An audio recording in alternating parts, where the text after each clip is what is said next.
आज रात 8 बजे प्रधानमंत्री नरेंद्र मोदी देश को संबोधन करेंगे और मुद्दा आपको पता ही होगा।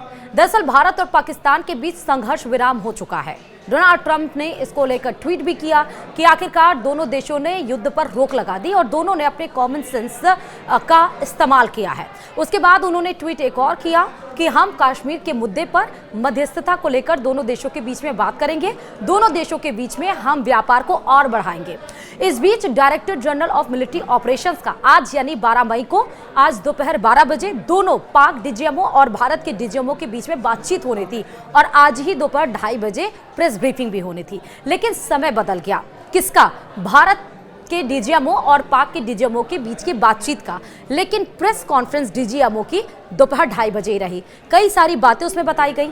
भारत और पाकिस्तान के दोनों देशों के बीच में एक डायरेक्ट बातचीत से आखिरकार अमेरिका जो हमेशा से शांति का वो रहता है, स्रोत रहता है, वो क्यों घबरा गया है और डीजीएमओ की मीटिंग पर उसकी नजर क्यों टिकी हुई है, इसको आपको विस्तार से बताएंगे। नमस्कार, आप देख रहे हैं न्यूज़ 18 और मैं हूं आपके साथ श्रुति श्रीवास्तव।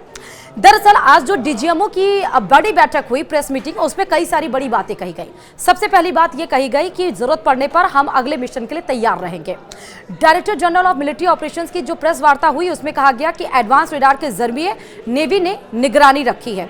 सरकार की तरफ से सेना को पूरा समर्थन दिया गया। हमारा एयर डिफेंस सिस्टम स्ट्रांग है। हम सभी सैन्य ठिकाने अलर्ट पर हैं। अरब सागर में हम कॉम्बैट पोजीशन में थे।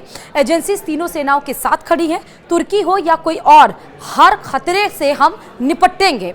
नेवी ने लगातार निगरानी करते हुए सूचनाएं दी थी। वो सूचनाएं बिल्कुल सटीक थी। पाक सेना ने आतंकियों का साथ दिया है और सबसे बड़ी बात की जरूरत पड़ने पर हम अपने मिशन के लिए तैयार रहेंगे। आज डीजीएमओ की जो प्रेस कॉन्फ्रेंस हुई उसकी बड़ी बातें ये थी।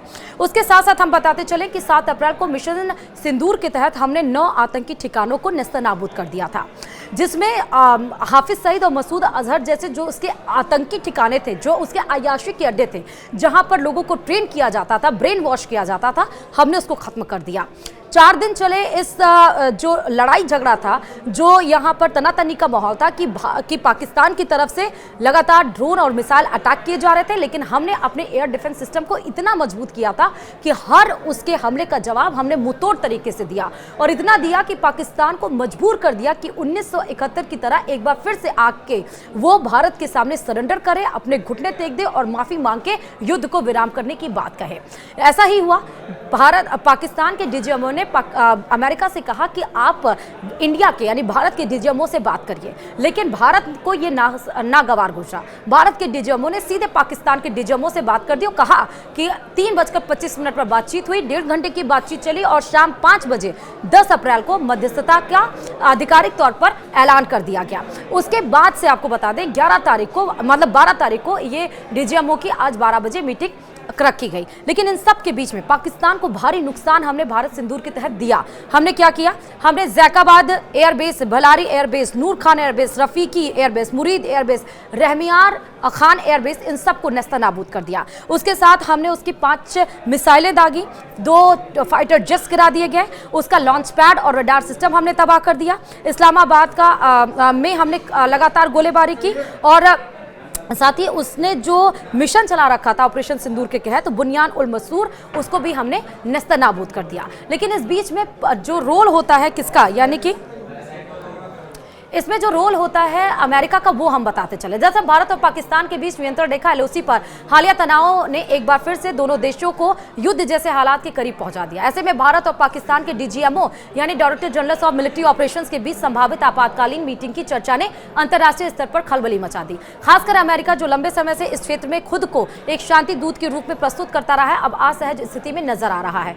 सूत्रों के अनुसार भारत और पाकिस्तान के सैन्य संचालन प्रमुखों के बीच सीधी बातचीत के संकेत मिलते ही वॉशिंगटन में कूटनीतिक हलकों में बेचैनी बढ़ गई। अमेरिका, जो अक्सर दक्षिण एशियाई कूटनीति में मध्यस्थ की भूमिका में निभाने की कोशिश करता रहा है, अब इस बार के घटनाक्रम से अलग थलग महसूस कर रहा है।